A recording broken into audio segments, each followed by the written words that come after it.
Bienvenidos sean todos a la Universidad Internacional, a esta gran oportunidad que tenemos de compartir aspectos tan importantes como en este caso el tema de nuestra sesión, nuestra segunda sesión, Dos caras de la migración mexicana.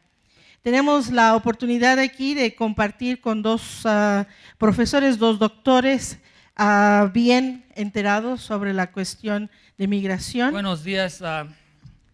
Pues ya me miraron hace rato, así que voy a hacer la jonjolí de todos los moles aquí hoy, ¿verdad? Perdón por eso. Este breve artículo que voy a leer está basado en el blog que escribo, Postcards from a Post-Mexican. Digo Post-Mexican porque yo me veo ya no como mexicano. Soy mexicano de Michoacán, pero yo ya rebasé la identidad mexicana. Estoy en Post-México porque nuestro México ya se ha transformado tanto que la identidad mexicana, ¿no?, misma ha cambiado. Entonces, como escribo mi blog en inglés, lo dejé en inglés, lo iba a traducir, pero tenía muchas otras cosas que organizar y no me dio tiempo. Pero es un inglés bastante fácil de entender. The New Heroes, How Mexicans Came to Love Their Migrants. 100 years ago, as the Mexican revolutionary government was unveiling its new constitution with lots of fanfare, hundreds of thousands of its citizens were desperately trying to reach the USA. By some estimates, by the late 1920s, 10% of the population of Mexico resided in El Norte. As such, the revolutionary state was born in a deformed state. One of its vital and most productive components was, let's say, delivered to the wrong national home. Maybe the stork got a bit confused since only 70 years earlier, the American Southwest was the Mexican Northwest. Be that as it may, the fact is that since 1917, with the exception of the 1930s, statistics show that roughly 10% of the Mexican population has made the United States its permanent home. In the following pages, I intend to briefly sketch out the relationship that this diasporic group of Mexican citizens has maintained with its country of origin, a relationship that has been quite rocky, but which lately has taken a turn for the better. It's quite embarrassing when a so-called revolutionary state cannot entice its people to remain within the within the nation's geographical limits, as was the case with Mexico in the 1910s and 1920s. What vexed the Mexican government most, what angered them the most, was that the fact that they were losing people mainly to the United States, which was supposed to be its rival and enemy, the other, the existential threat that was needed to coalesce the national revolutionary community. Several strategies were used to stop the hemorrhage of people.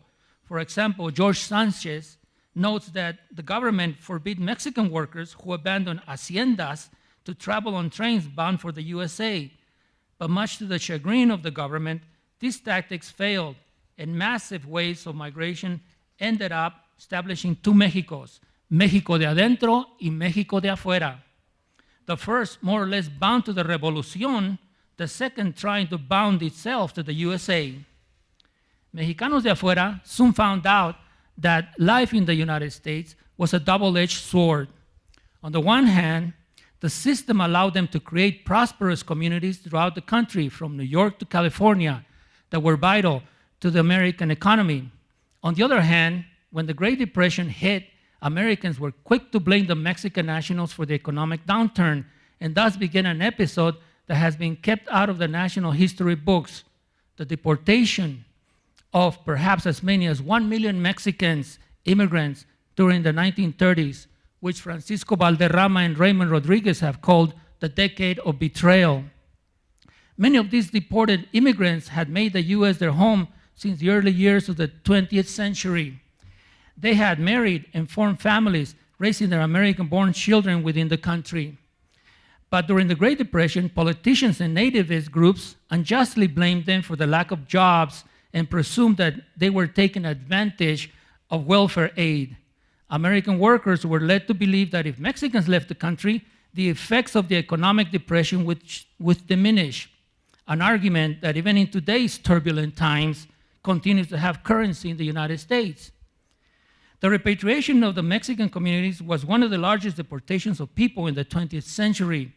By train, boat, car, on horse, and even on foot, Mexicans were everywhere in the U.S. repatriated. Those who resisted found themselves constantly being harassed until they willingly decided to leave the U.S. and return to Mexico along with their American children, whose constitutional rights were ignored, violated, or simply forgotten. Who cared?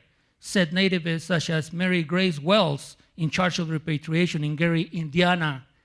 The deportees, she said, were Mexicans, and repatriation was actually, I quote, a blessing to their community, unquote. And the repatriates would be, I quote, delighted to set foot on their native soil, unquote. The deportees returned to a country not only hit by the same economic depression as its northern neighbor, it was also trying to recover from the devastation of a recent revolution.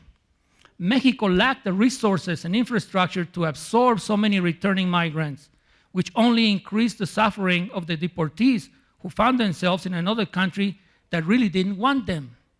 Moreover, social difficulties arose because in their long absence, these migrants had lost cultural and political connection to their communities of origin.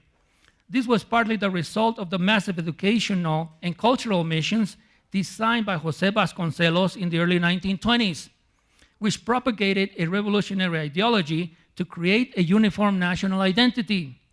Mexicanos de afuera had missed out on this political and cultural brainwashing. That is, they missed out on el mito nacionalista, which, as Roger Bartra rightly points out, was, I quote, racista y excluyente y ha ocultado la gran diversidad étnica de México, unquote.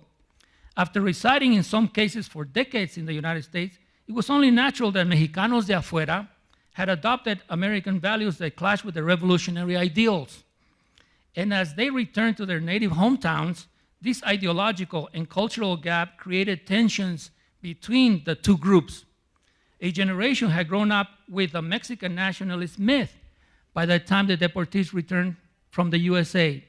And as Valderrama and Rodriguez assert, there was a major cultural clash. Mexicanos de adentro y de afuera understood Mexican subjectivity in quite distinct ways. Exacerbating this situation is the fact that in the 1930s, or the fact that the 1930s were the gestating period of what Rubén Salazar Mayén called in an article in 1942, El Complejo de la Malinche, which Octavio Paz later glossed or copied and made famous in his Laberinto de la Soledad. According to Salazar Mayén, malinchismo es, I quote, la oscura y confusa voluntad de rendir tributo a lo extraño y despreciar lo propio, unquote. The Mexicanos de afuera went hand in glove with this concept and would suffer for it upon their return to their homeland.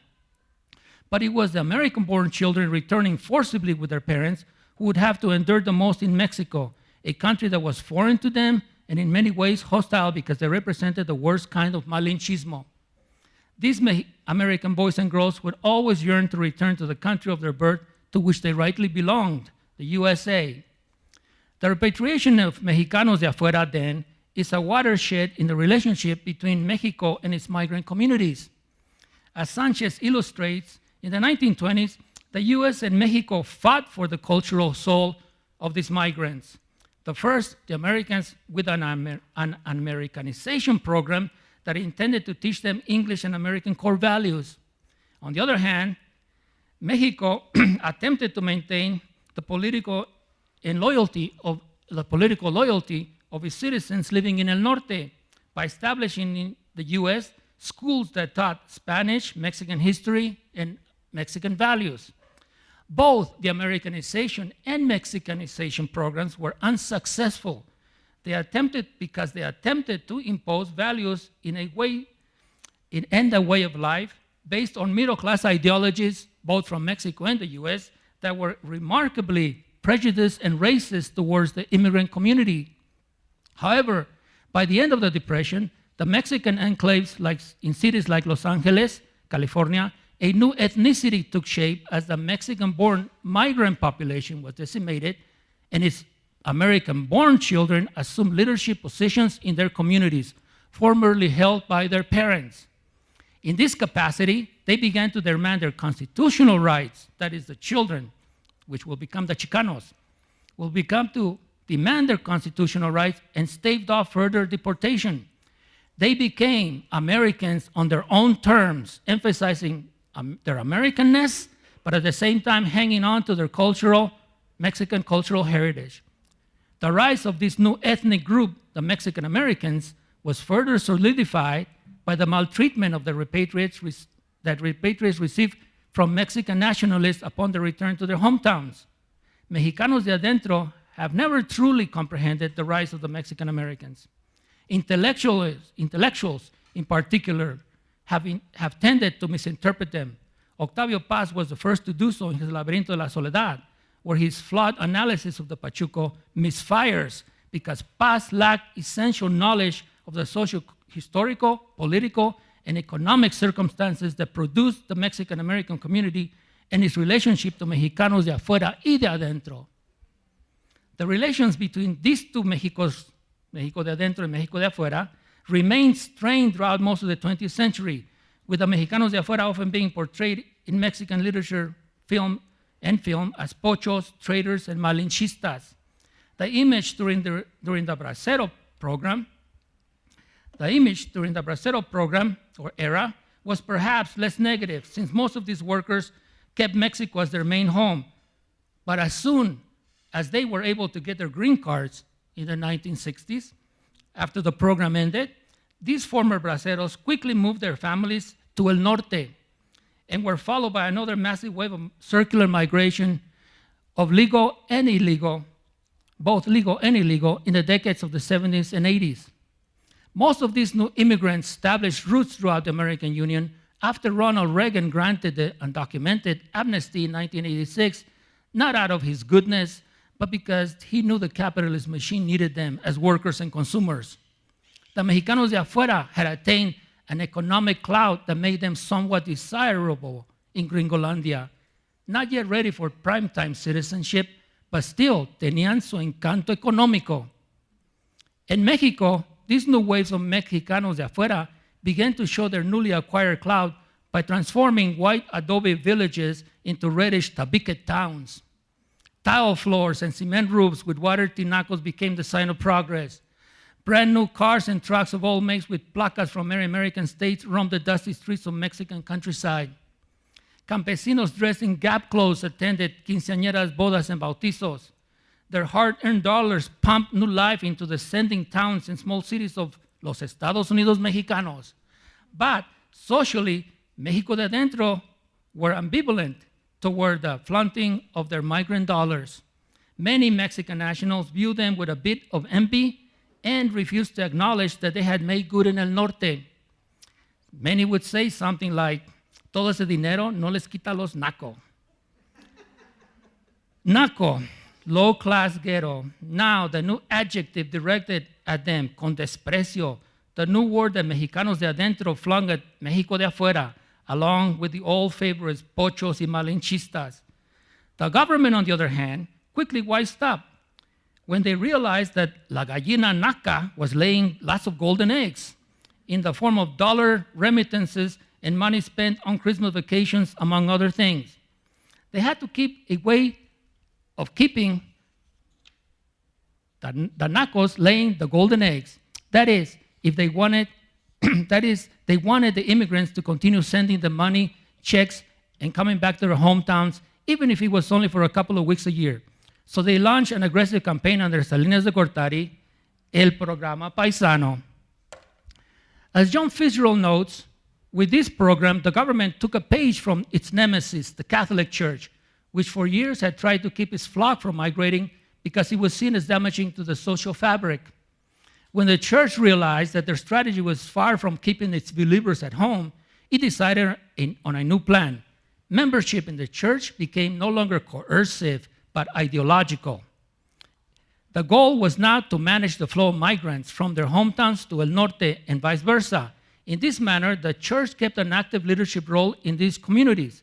The federal government followed suit. The first thing the government went after were all the vampires at the border, that replica of Transylvania that made migrant life a big hellish mordida. and that migrants had to endure to get into Mexico. Under the new program, they were the paisanos that had to be protected at all costs from these Mexican border harpies and leeches. The change of attitude made it patently obvious that the government was trying to bring together the two Mexicos to create a good relationship between its two peoples. No more pochos and malinchistas. Now, Mexicanos de adentro y de afuera were all paisanos.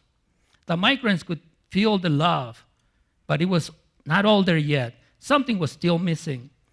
They could feel the love, but also the silence of Mexico de adentro when, in 1994, California Governor Pete Wilson kicked Mexican immigrants around like a World Cup soccer ball.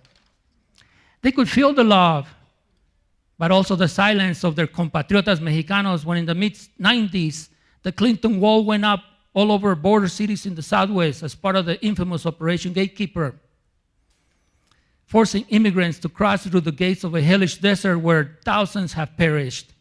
They could feel the love when in 2001, Vicente Fox and Jorge Castañeda were on the verge of negotiating the whole immigrant reform enchilada, which unfortunately ended up buried under los escombros de las Torres Gemelas de Nueva York. In 2006, los paisanos living in the US demonstrated that they not only had economic clout, but also political power when they came out by the hundreds of thousands to protest and demand a just immigration reform.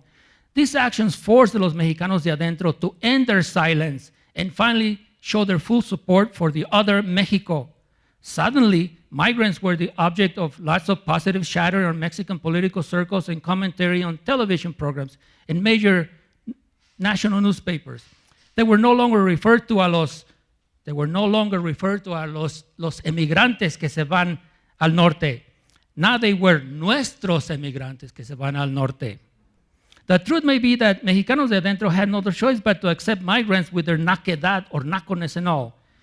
It's not just that, as many screens have shown, that a large percentage of Mexicanos de adentro have a relative in Mexico de afuera. No, what many have realized, especially the government, is the fact that los emigrantes form one of the important pillars of the Mexican economy. They may be even part of two main pillars: yearly remittances, which are $27 million a year, last in 2016, and tourism, which is also in similar numbers. For who knows how many billions of dollars we Mexicans de afuera, Mexicanos de afuera, spend on our vacations. It's obvious there has been a change for the better in the treatment of Mexican migrants in this country of birth, in their country of birth. Gone are the days when many said that solo lo peor de Mexico se va al norte.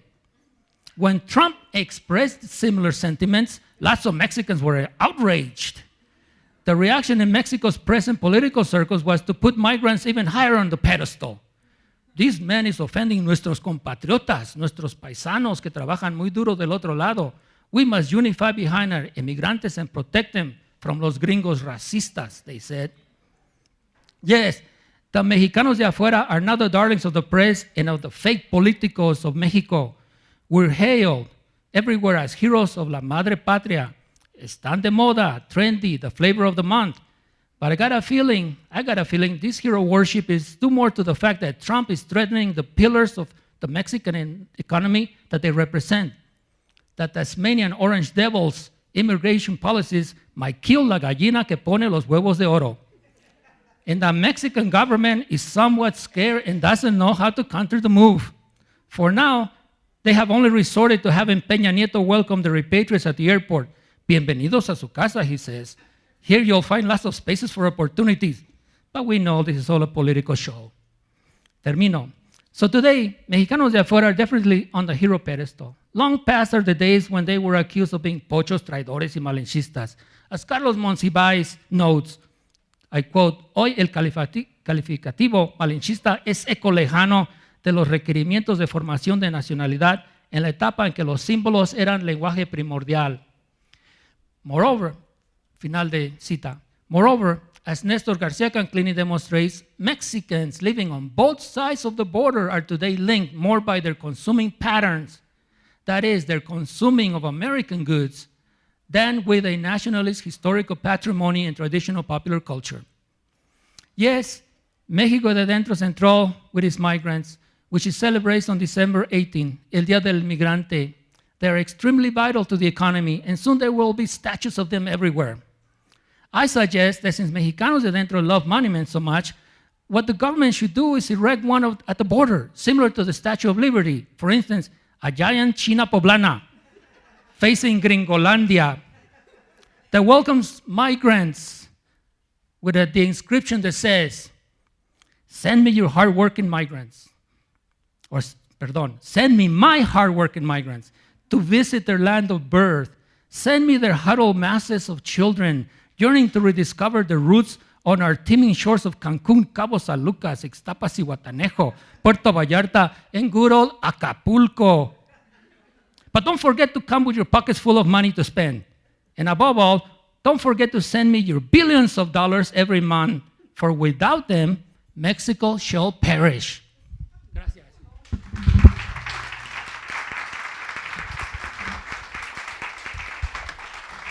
Buenos días y bueno, vamos a pasar de un tono irónico, cómico de Álvaro, mi querido amigo Álvaro, a un tono mucho más severo, mucho más serio conmigo. Pero antes de comenzar quisiera preguntarles cuántos de ustedes han tenido la oportunidad de ver la película Desierto de Jonás Cuarón. Bueno, muy pocos, ¿verdad? Sí, Gael es el protagonista. Ajá, muy bien, gracias. Bueno, pues de esa película precisamente voy a hablar en estos momentos, pero quisiera antes de empezar a hablar de la película hacer un breve como marco histórico en relación a las películas de migración para que de esa manera ubiquemos a la película de Jonás Cuarón. Entonces comienzo la lectura de mi ensayo. En el devenir histórico del cine mexicano, la migración hacia los Estados Unidos ha sido un tema recurrente y ha proliferado sobre todo en las últimas décadas. Ya desde los años 30, en la cinta La China Hilaria, de Roberto Kurgut, de 1939, se planteaba la idea de que para mejorar su situación económica, el ciudadano mexicano tenía que emigrar al país del norte. En los años de la época del cine mexicano, durante los años 40 y principios de los 50, predominaron películas en donde, cito, la representación de migrantes mexicanos hacia Estados Unidos fue visto como una especie de traición a la patria. Los malinchistas y los pochos y todos esos de que hablaba Álvaro, ¿verdad? Se les llamaba despectivamente pochos, desde un nacionalismo anacrónico donde la mexicanidad se vinculaba al estereotipo del charro, al machismo como valor eterno o a la comicidad que evitaba cualquier crítica a las instituciones nacionales. El tema de la migración era llevado al ámbito incontaminado y patriarcal de la comedia ranchera o al melodramático del arrabal citadino. Ejemplos de este enfoque son Guadalajara pues, Pito Pérez se va de bracero, Yo también soy de Jalisco, Primero soy mexicano de acá, de este lado, fin de cita. Además, en los filmes antes referidos se vislumbraba un conflicto identitario que el emigrado sufría en ese proceso del cruce de fronteras culturales, geográficas y lingüísticas, ¿verdad? Entre estas historias cinematográficas destaca Pito Pérez se va de bracero, esta película, déjenme ver, de 1947 de Alfonso Patiño Gómez. Destaca porque ahí la migración del hombre mexicano se contextualiza en el periodo del programa Bracero. Lo curioso es que a pesar de que su entrada a los Estados Unidos se realiza dentro de un marco legal, puesto que por eso estaba el programa Bracero, persiste el racismo y la explotación laboral del trabajador extranjero de piel morena que llega a ayudar a una economía que completamente lo ignora. En esa misma década de los 50, el melodrama Espaldas mojadas de 1953 de Alejandro Galindo retomó la imagen del migrante como víctima que sufre diversas vejaciones por parte de una sociedad estadounidense racista, discriminadora y clasista, acostumbrada a beneficiarse de la mano de obra barata. En contraste con la denuncia hecha en el filme de Galindo, el director Rafael Valedón exploró dicho tema por medio de la comedia El Bracero del Año en 1963. En esa cinta también se aludía a las vicisitudes del migrante, pero con un protagonista convertido en un antihéroe para quien toda complicación o problemática que enfrentaba se resolvía por medio del humor. Era el Piporro, no sé si lo recuerdan, el protagonista. Una idea similar fue presentada por María Elena Velasco. ¿Recuerdan ustedes el nombre de María Elena Velasco? La India María, exactamente, en su película Ni de aquí ni de allá de 1988, donde además reapareció el conflicto identitario, pero ahora experimentado por una protagonista triplemente marginal, como mujer mexicana e indígena, ¿verdad? Una mujer que podríamos considerar una pícara moderna.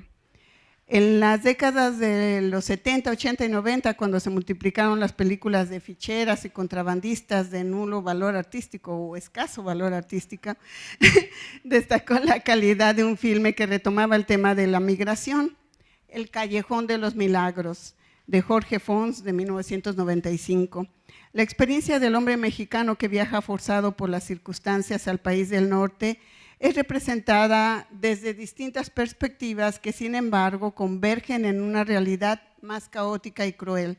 El futuro del inmigrante se complejiza, puesto que regresa a México como un triunfador, económicamente hablando, claro, que por lo tanto sube en la escala social después de haber soportado largas jornadas de trabajo en el país del norte, pero que es asesinado por intentar recuperar el amor de su vida, ¿verdad? La idea del destino trágico en estos melodramas mexicanos explotados mundialmente. Aquí también tenemos influencia del cine latinoamericano. En fin, en las últimas décadas se ha estrenado una plétora de filmes mexicanos sobre los migrantes con enfoques igualmente diversos. Ya no se trata solo de denunciar el maltrato y explotación que los inmigrantes sufren, sino de presentar el entramado económico, político y social que generan los desplazamientos geográficos de los ciudadanos mexicanos y centroamericanos, porque antes había un énfasis en el inmigrante mexicano y todas las vicisitudes que pasaba al cruzar la frontera estadounidense, pero los centroamericanos no existían, ¿verdad? Y sin embargo, en las últimas décadas se ha hecho más énfasis en este otro aspecto de la migración, la centroamericana, así como las repercusiones que impactan la vida de los que se quedan en su país de origen. Además de incluir la violencia de género en sus historias fílmicas, los cineastas están experimentando con diferentes estrategias postmodernas como, cito, la combinación de recursos narrativos del drama y la comedia, fin de cita.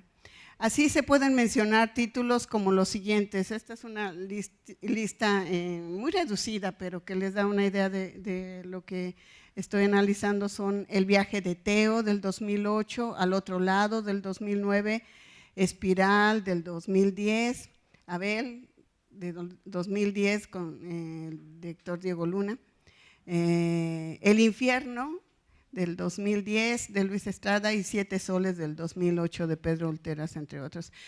Aquí me he referido únicamente a las cintas mexicanas, pero obviamente que podemos hablar de diferente cine hollywoodense que ha tocado también el tema de la migración. Podemos hablar también de Babel, por ejemplo, que mucha gente ha comparado de alguna manera esta actuación de Gael García Bernal en el filme de Jonás Cuarón con esa actuación que hizo en Babel precisamente, y otros filmes hollywoodenses que sin embargo no me estoy enfocando en este ensayo. Aquí ya entro de lleno con lo que es Desierto. Lo que distingue a Desierto, estrenado en 2016 de Jonás Cuarón, de la larga lista de cintas anteriormente referidas, puede resumirse de la siguiente manera, y otra vez el resumen que hago realmente es eso, una condensación de ideas, ¿verdad? La historia proyectada en la pantalla es un thriller que se aleja del melodrama, la comedia ranchera, la comedia o el género híbrido usado en las películas de las últimas décadas.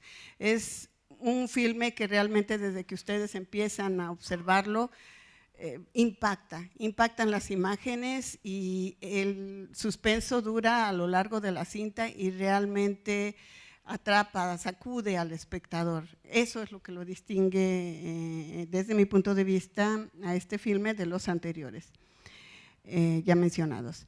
Y también este filme se estrena y publicita en un contexto político caracterizado por el predominio del discurso anti-inmigrante, sobre todo anti-mexicano en los Estados Unidos. Ya sabemos, bueno, cuando me refiero al anti-mexicano, sabemos que generalmente para el discurso político en Estados Unidos los mexicanos somos todos los hispanos, incluyendo a los centroamericanos y todos, ¿verdad?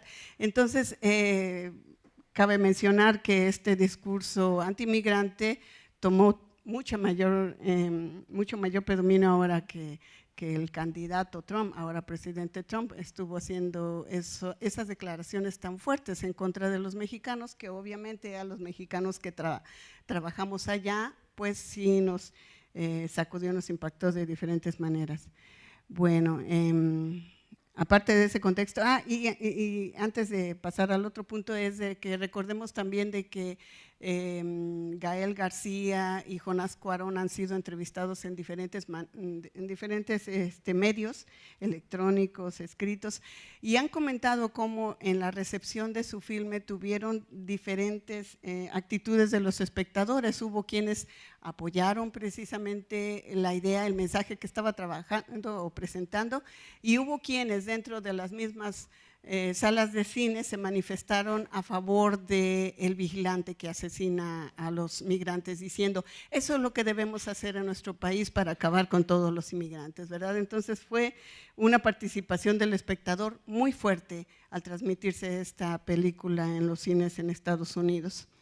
Bueno, entonces, otro punto que distingue este filme de los que ya mencioné es que se amplían los márgenes de la problemática sobre la migración indocumentada al postular que esta no es exclusiva de la frontera México-Estados Unidos, sino que abarca todas las fronteras del planeta. Se denuncia de manera directa la violación de los derechos humanos de los migrantes por parte de los grupos vigilantes que operan en Estados Unidos al margen de la ley. Muchos de estos vigilantes son parte de los rancheros que tienen grandes propiedades de tierra a lo largo de la frontera y que creen que tienen completamente el poder, la libertad para asesinar a todo aquel invasor de su tierra, ¿verdad? Tenemos también el punto donde se señala que las razones por las cuales emigran los ciudadanos de un país determinado no son solo económicas, o sea, se complejiza esa idea, ¿verdad?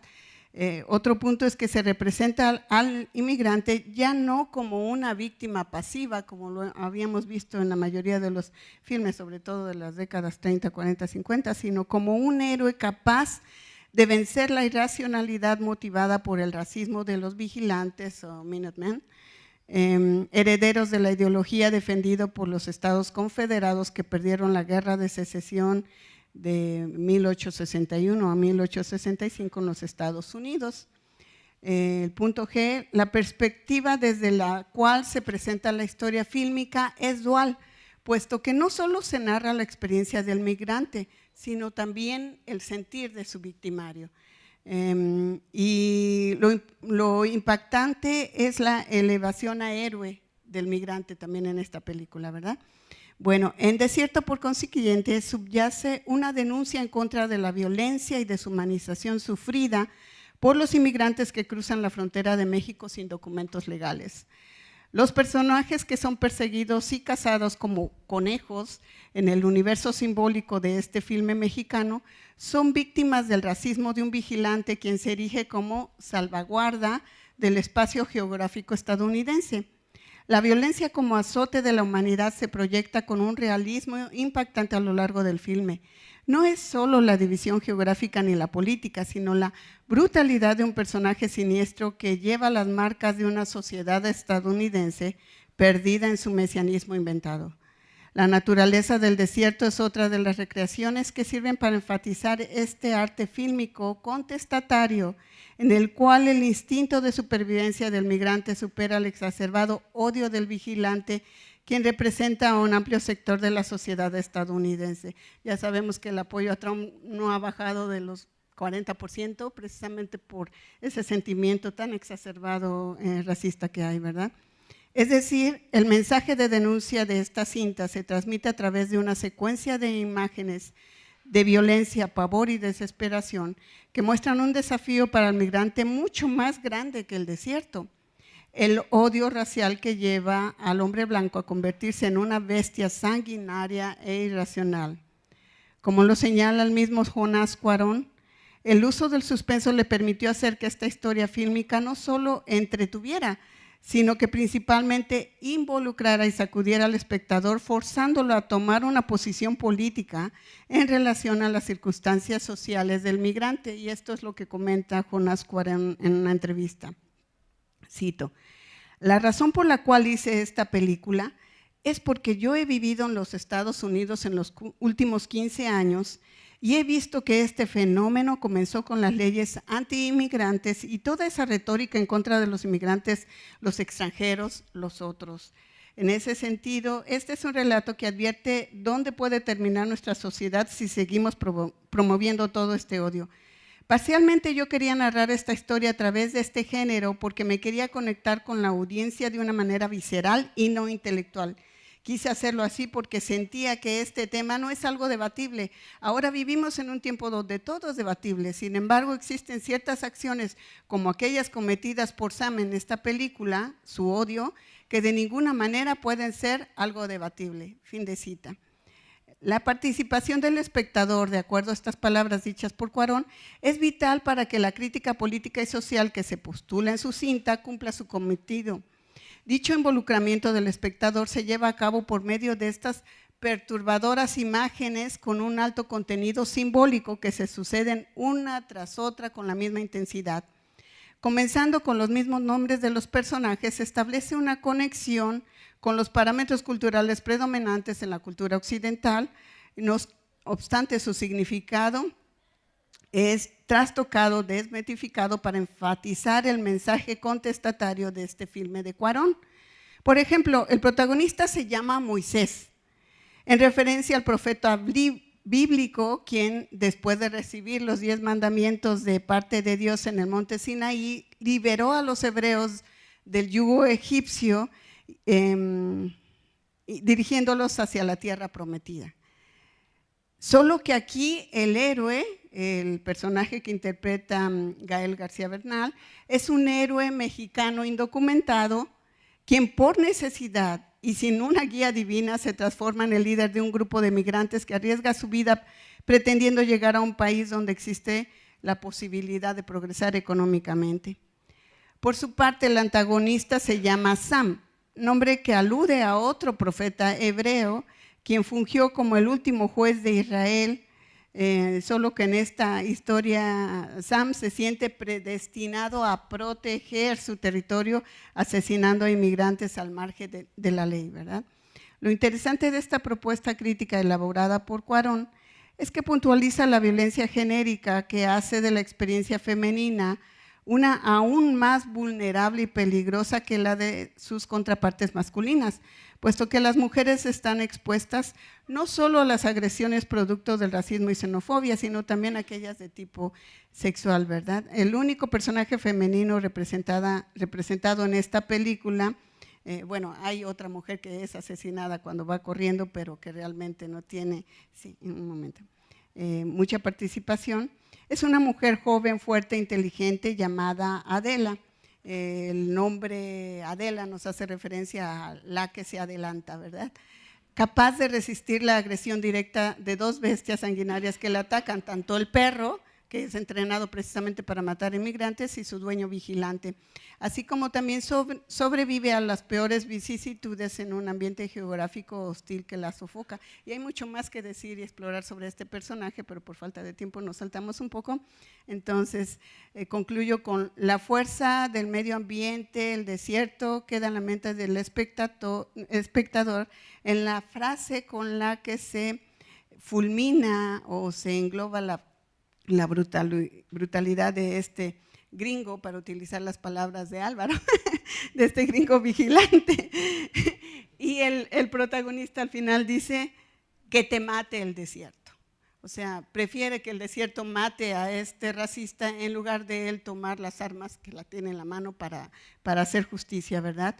Entonces, dice, no se puede cruzar el camino de la vida ignorando la fuerte comunión que los seres vivientes mantienen con la tierra, y es algo que está tratando de romper este vigilante, ¿verdad? Entonces, esa última imagen del filme me parece a mí que es demasiado abierta, deja diferentes interpretaciones, no se sabe con exactitud si estos dos inmigrantes, tanto el protagonista que es Gael García y Adela, van a lograr el objetivo de llegar a un lugar donde puedan recibir la asistencia que necesitan después de haber pasado tantas horas sin probar agua, ella desangrándose. No se sabe cuál va a ser el final, pero por lo menos hay esa esperanza al final de que puede ocurrir un cambio que como una tabla de salvación les ayude a estos inmigrantes, ¿verdad? Muchas gracias.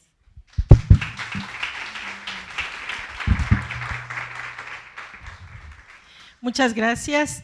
Tenemos 2 minutos para preguntas, si alguien tiene alguna pregunta. ¿No? Bueno, muchas gracias por las ponencias. Me interesaba muchísimo ese aspecto de la presencia mexicana en los Estados Unidos, y creo que es una pregunta tal vez muy personal, si quieres comentarlo, o en lo que has dicho se manifiesta mucho esa visión de adentro, que en los Estados Unidos, digamos, el mexicano de afuera o el mexicano de adentro, que se combina. Y tú, en tu experiencia académica, ¿de qué manera ese 1 de mayo de 2006 sacudió tanto al gobierno de Estados Unidos como al gobierno mexicano, y decir, los que eran invisibles aparecieron, porque aparecimos por millones? Entonces es muy importante, tú como profesor mexicano o profesor mexicoamericano o americano, de qué manera eso sacudió, pero ahora vivimos otra vez una invisibilización con este racista en el poder. Mira, yo estaba aquí cuando las manifestaciones, aquí en Cuernavaca. Yo estaba aquí en Cuernavaca cuando las manifestaciones en el 2006, y vi más la reacción aquí, cómo reaccionó el gobierno y la gente, ¿no? Y más que nada leí periódicos, miré los reportajes en la televisión, los politólogos de repente empezaron a hablar mucho más en defensa de los migrantes, ¿verdad? Porque yo pienso que lo que pasó fue que demostraron los migrantes allá a los de acá, que ellos son una fuerza política allá también. Y acá ya demostramos que somos una fuerza económica tremenda, la nuestra, y que México depende de nosotros, ¿verdad? Entonces, allá, creo, para mí, políticamente hablando, allá también fue donde los norteamericanos miraron que son fuerza política muy, muy importante en Estados Unidos, y cambiaron el juego. Eso es lo que vi, que en Estados Unidos cambió el juego radicalmente, pero me interesó más ver cómo se cambió en México, cómo cambió la actitud. Y de repente ya se acabó la nomenclatura antigua, el malinchismo, traidores, todo eso, ¿no? Se acabó. Todavía se nota que hay tensión todavía entre las dos comunidades, porque no se entienden.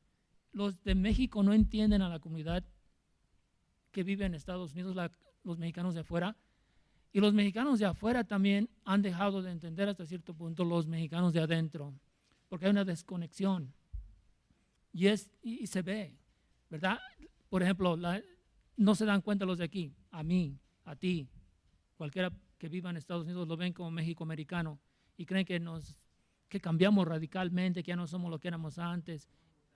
Exacto. Pero sí cambiamos, pero no como para decir que ya no somos, ¿verdad? Mexicanos.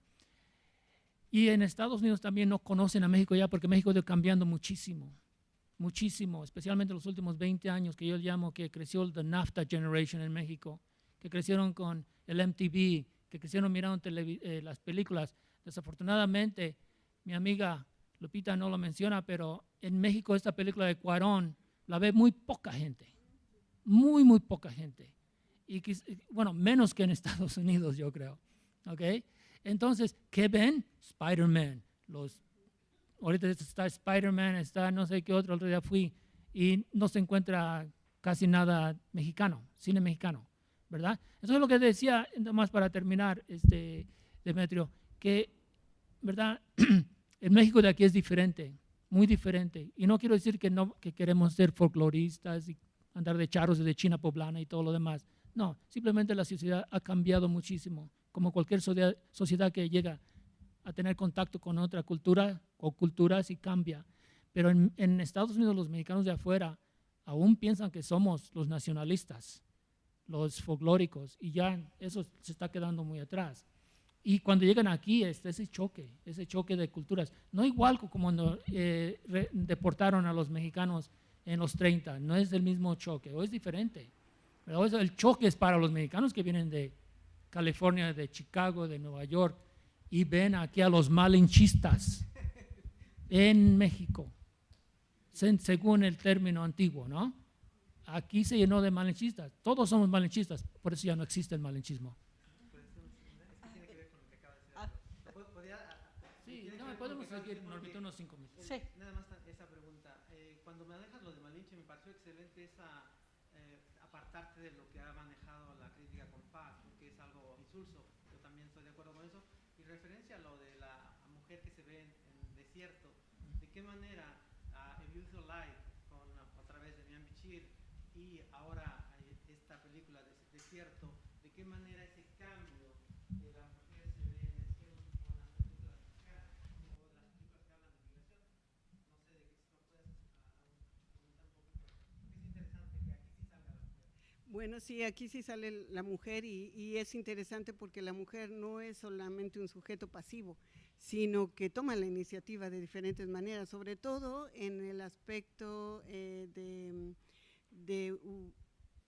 hablar con el personaje interpretado por Gael, Moisés, y decirle, vamos a robarle la camioneta al gringo, vamos nosotros a no quedarnos con las manos atadas y permitir que nos asesine aquí, él está muy cerca y nos puede asesinar, nosotros también podemos tomar las armas y defendernos. Entonces ya es una protagonista mucho más activa, tiene agencia precisamente en ese sentido, de que ella sabe que su vida corre peligro, necesita actuar. El único problema, el único inconveniente es que me parece también que todavía le falta un desarrollo más feminista a esta protagonista, porque la vemos que otra vez vuelve a ser ella la herida, vuelve a ser ella la cargada, o sea, sucumbe, ¿verdad? Por su fuerza física, por lo que sea. Claro, el protagonista, Moisés, la ayuda, es muy benévolo, pero otra vez sigue siendo ella la víctima, ¿verdad? Ella es la herida y se queda ahí, sí, al último sin participar para ser rescatada otra vez la mujer siempre rescatada. Entonces es esa ambivalencia que noto, ¿no? Es de alguna manera subversiva, pero otra vez vuelve a ser pasiva al final, por esta actitud. Gracias. Sí está. Sí, gracias, buenos días. Buenos días. Sí, te escucho. Sí. Hace algunos talleres, por no decir cerca de poco más de 20 años, tuve la oportunidad de poder estar también tratando un tema similar de analizar el tema, le llamaba en aquel entonces el fenómeno migratorio México-Estados Unidos. Y me parece que en la reflexión que de aquel entonces te traigo a la memoria, todavía la tengo, refería a la investigadora, precisamente del Instituto de la Frontera Norte, y que refería, hay una condición que me parece, es que el mexicano, ya sea el de afuera o el de adentro, tiene lamentablemente una condición que aceptar, es aceptar una forma de vida, incluso de sumisión, de vejación, a costa de un sueño americano. Voy a traer a este momento porque en la materia que yo manejo, hablando del tema precisamente, del tema de la migración, hay una canción de los Tigres del Norte, que se llama América. Y me parece que es muy elocuente para analizar este fenómeno que tenemos, esta condición, y que para el momento histórico me parece que también se ubica muy bien. Además, hasta los Tigres del Norte ayudaron en la campaña de esta Hillary Clinton, hasta se tomaron la fotografía, ¿no? y bueno, oh sorpresa, quien lo fuera a decir. Dice, por herencia mi idioma es castellano. Los del norte dicen que soy latino. No me quieren decir americano. Yo creo que también ahí, maestro, tiene también un tema de reflexión. ¿Qué condición tiene el mexicano? ¿Qué posición asume? Ahí se lo dejaría para su reflexión. Y dice, no me quieren decir americano. Soy el gaucho al galope por las pampas. Soy charrúa, soy jíbaro, otomano, soy chapín, soy esquimal, príncipe maya, soy guajiro, soy charro mexicano. Si el que nace en Europa es europeo y el que nace en el África, africano, yo he nacido en América y no veo por qué no he de ser americano. Qué filosofía desde esta manifestación, la verdad. Me decían los alumnos, oiga maestra, ¿y ahora qué nos va a poner a bailar o a cantar? Digo, no, me parece que es una expresión también que ahí está presente, hablando de arte, hablando de que cómo se traduce y que incluso el propio mexicano es capaz de asumirlo, ya sea de aquí o de acá, de allá, ¿no? Como dijera la India María. Gracias, maestro. Bueno, brevemente, porque ya se nos acaba el tiempo y tenemos más ponencias, ¿verdad? Pero yo no me sé decir que, obviamente, cuando la gente de México inmigra a Estados Unidos, mi experiencia ha sido mucho, o sea, lo estoy hablando de lo personal y también, en lo personal y también de otros que he visto. Allá lo mexicano resalta. Aquí no pensamos tanto en la mexicanidad, ¿verdad? Pero en cuanto cruzas la frontera, por alguna razón, como dice uno en inglés, it gets highlighted muchísimo. Esa experiencia al cruzar porque yo digo la frontera no existe, son documentos, ¿verdad? Es un trámite de documentos lo que se llama frontera. Mexicanos, inclusive los que estamos allá, muchos de nuestros parientes y otras personas, no entienden a la comunidad mexicoamericana. No entienden a la segunda, tercera generación, la cuarta generación, ¿verdad? ¿Cómo les llamamos a ellos? ¿Cómo los denominamos? Y entramos en muchos problemas. Ahora, lo interesante con ese término mexicano últimamente, que muchos de nuestros hijos, por ejemplo los míos, o los de la segunda generación, ¿verdad? Ellos se dicen que son mexicanos y ya no quieren decir que son mexicoamericanos, ¿verdad? Y no todos, pero muchísimos están diciendo que ellos son mexicanos. Y lo interesante ahí también es que ellos no ven la diferencia. Cuando dicen yo soy mexicano, creen que son mexicanos en el sentido que tú o alguien de Cuernavaca es mexicano. Y tú sabes muy bien que eso no lo es, ¿verdad? Entonces, sí es cierto, los Tigres del Norte cantan ese tipo de canción y lo analizan muy bien y es muy poético y todo, pero es mucho más complejo todavía que eso. Es mucho más complejo que lo que dicen los Tigres del Norte. Entonces yo nomás para terminar, como siempre, no sé por qué me gusta ser irónico, pero yo cuando me preguntan en Estados Unidos qué soy, digo ruso. Y me dicen, ¿y por qué dices que eres ruso? Hay gente que de veras lo toma. Y dice, ¿del lado de tu mamá o tu papá? Entonces, pero ya alguien les dice, pues no importa, dice, te está tomando el pelo, es mexicano. Y me dice, ¿pero por qué no dice la verdad? ¿Por qué me canso de esa pregunta? ¿Por qué es tan compleja? ¿Verdad? Porque al entrar en decir soy mexicano, abre una puerta tremenda para explicar lo que es ser mexicano en Estados Unidos. En México es menos complejo, aunque lo escondemos detrás del mestizaje.